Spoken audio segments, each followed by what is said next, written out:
Pigs are considered one of the smartest animals, often outsmarting dogs, and are easily trained to perform tricks and use a litter box.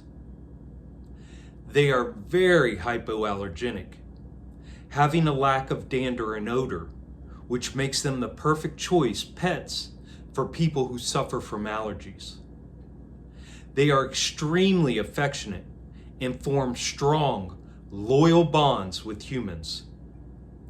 You can do a quick search on YouTube and literally watch thousands upon thousands of videos of documented evidence of this fact.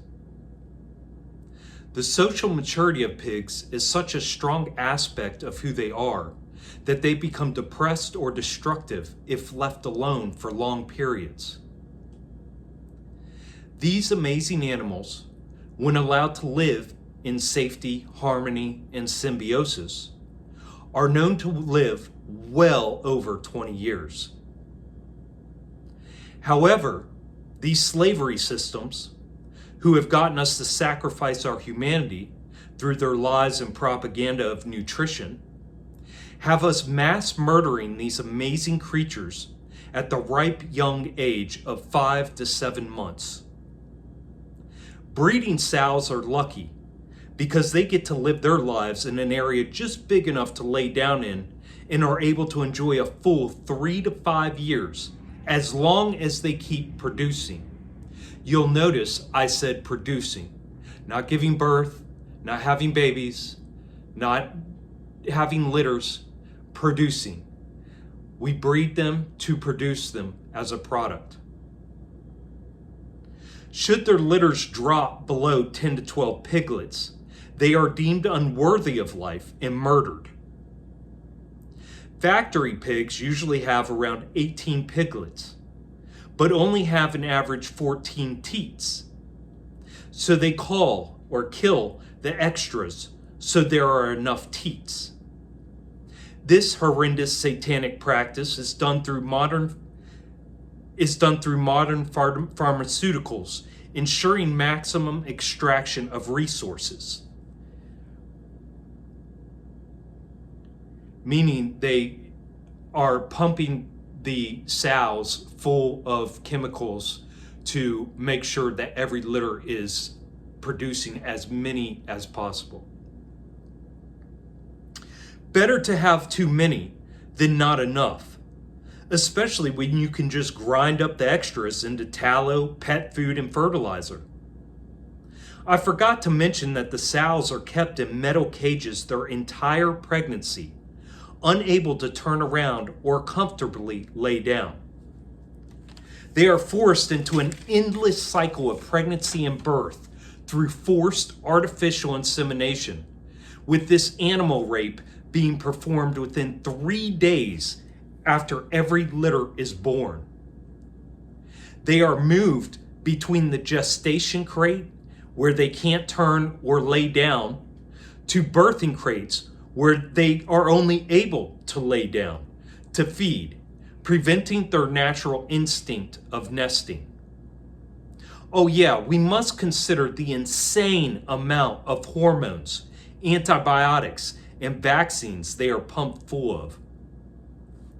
So how many of these beautiful, intelligent creatures does humanity require for their nutritional needs every day?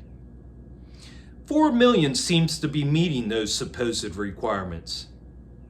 That adds up to 1.5 billion every year. That's not too bad a murder rate compared to chickens and fish. Individual barns are packed with 4,400 pigs crammed in with barely enough room to move. This atrocity pales in comparison to the vertical farms in China that contain up to 650,000 of these poor, intelligent, beautiful creatures. These animals will never see the light of day until they are brought to slaughter. After slaughter, just like the chickens, not one part of their body goes to waste. The intestines, where their shit is, are used for sausage casings and chitterlings. The skin is used in pork rinds and sausage. And the bones, fat, and scraps are used for pet food, livestock feed, biofuel, and industrial products like soaps, lubricants, crowns, cosmetics, antifreeze, and rubber, because they want to make sure we are all consenting and complying with this animal sacrifice, this murder. The blood is used for adhesives like wood glue, fertilizer, and cigarette filters.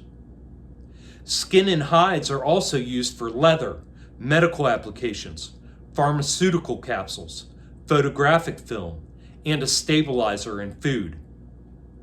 The industry calls this the nose to tail approach, or everything but the squeal. And that's supposed to be a joke. Type in "how intelligent are pigs" into Google, and this is what you find. Pigs are exceptionally intelligent and rank among the top 5 of most intelligent animals.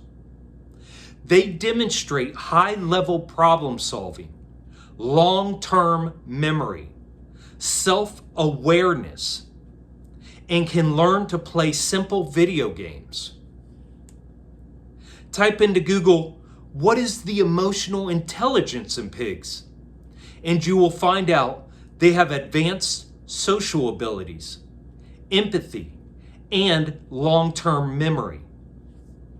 They experience joy, fear, anxiety, and grief. And they engage in cooperative behaviors, utilizing over 20 distinct vocalizations to communicate. Pigs can sense and mirror the emotional states of other pigs and humans. They form deep, lasting bonds and exhibit empathy by comforting distressed peers. They recognize individual humans and pigs. They recognize individual humans and pigs, remembering friends, family, and past experiences. They enjoy playing, to include mock fighting and running, which indicates happiness. They show signs of sadness and mourning when a companion dies. Pigs can be fearful of strangers, but through positive interaction, learn to trust humans. They offer objects or gifts to others to alleviate distress. And I'm not even going to go into all the different vaccines, antibiotics, and other chemicals that they're pumped full of. I was a meat eater for 42 years of my life, 44 years of my life. I haven't touched animal flesh in over 3 years, and I refuse to. I never will. If my life depended on it, and there was an animal sitting in front of me, I wouldn't eat it. How could I justify that as a human?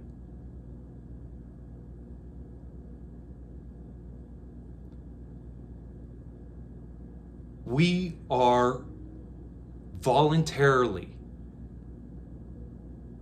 giving up our humanity, what it means to be human. We are consenting, complying, perpetuating, propagating the mass murder and slaughter of billions of these animals every year for the lie of nutrition. And how do I say nutrition is a lie? Because if there was such a thing as nutrition, then millions of people who go off of being cannibals and eating animal flesh and go straight into a plant-based diet not only survive but thrive. You're so worried about nutrition, you're eating other sentient beings who experience fear, grief, sadness, happiness, who have long-term memory, who have advanced learning skills, that are terrorized and kept in unbelievable conditions for a short period of the 20 plus years they actually are able to enjoy life on this earth, packed into these containers with nothing but fear, anxiety, and the knowing of what's to come, with disease and death rampant.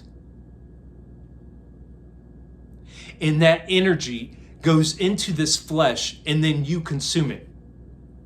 You're consuming that energy of grief, anxiety, fear.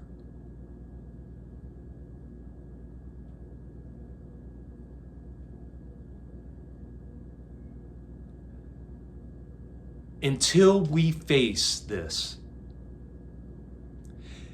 until we face this lie that we have integrated into our belief systems,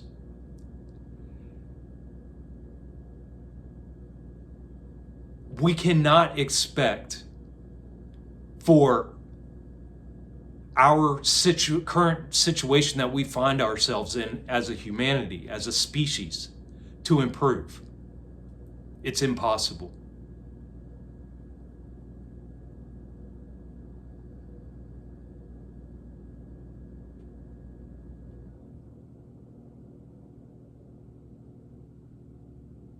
We are literally giving over our humanity and engaging in satanic practices to please our taste buds.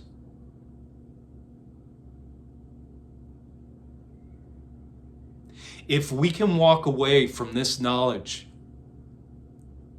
and still consume animal flesh, we must really contemplate and meditate on how far removed we are from our souls that are supposed to be in charge of guiding and directing what this physical what the most advanced biological system on earth is doing. And we need to look at the mechanisms and acknowledge and recognize and admit the mechanisms by which we got duped. And then we need to make the changes. Each one of us individually, not our neighbor, not our brother, not our mom, not our dad, not our pastor, not our preacher, not our president, not any experts or school teachers. Each one of us individually. That's the only way we can make a difference. Take care of yourselves, guys. Nobody else will.